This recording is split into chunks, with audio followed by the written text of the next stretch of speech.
আসসালামু আলাইকুম, আমি রোকসানা ইয়াসমিন ডেলি ব্লগ থেকে আপনাদের সবাইকে শুভেচ্ছা। আশা করি আমার আপুরা কাছে দূরে যে যেখানে আছেন ভালো ও সুস্থ আছেন। আমিও আপনাদের দোয়ায় আলহামদুলিল্লাহ ভালো আছি।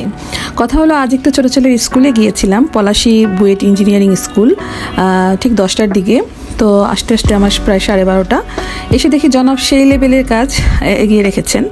আমি তো ফ্রিজ থেকে মাছ নামিয়ে ভিজিয়ে রেখে গেছি যে এসেই রান্না করব, কিন্তু এসে দেখি সুন্দর করে ধুয়ে কড়া করে ভেজে রেখেছেন। যাক, আলহামদুলিল্লাহ খুশি হলাম, কিছুটা কাজ হলেও এগিয়ে রেখেছে। এবং আস্তে আস্তে আমি পরবর্তী রান্নাগুলো করে নিলাম। আজ আমি রান্না করলাম পোমা মাছ। আমরা বরিশালের মানুষরা এটাকে পোমা মাছ বলি, অন্যান্য দেশে এগুলোকে পোয়া মাছও বলে। তো মাছ, ডাল এবং ছেলেদের জন্য মুরগি মাংস করে নিলাম। তাহলে রান্নার মাঝেই একটু গল্প করি আপনাদের সাথে আপুরা। আমি এই মাছটা ভালো করে কষিয়ে রান্না করব, ভুনা ভুনা রাখবো, সাথে আমি কিছুটা আলু দিয়ে দেব। যে গরম পড়লো এই 2 দিন, বাহিরে তো নামাই যায় না। ছোটো ছেলের স্কুল থেকে এসে একটু লেবু শরবত খেয়ে তারপর মেয়েটাকে ঠিকঠাক করে রান্নাঘরে ঢুকলাম, কিন্তু এত গরম যে রান্না করতে ইচ্ছেই করছে না। তারপরও কি আর করব, আমরা মেয়ে মানুষদের তো ওই এক জায়গায় না ঢুকলেই নয়। জামাইও ওই এক জায়গাতেই বলে ভালোবাসার নামে, তোমার হাতে রান্না ছাড়া ভালোই লাগে না। এদিকে যে গরমের শেষ, তার কি হবে? এটা কি আলু পাম নাকি ভালোবাসা বুঝি না। তবু আলহামদুলিল্লাহ যে আমার জনাব আমার হাতে রান্না করা খাবার খুবই পছন্দ করেন। ডালও হয়ে গেছে, এখন আমি ডালে ফোড়ন দিয়ে নেব।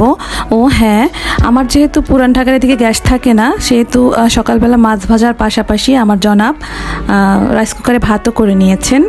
তো মাছ, ডাল, ভাত সবই হয়ে গেল। এখন আমি মুরগির মাংসটা রান্না করে ফেলবো। বরাবরই আমি সেদ্ধ করে পানি ফেলে ভালো মতো ধুয়ে নিয়েছি।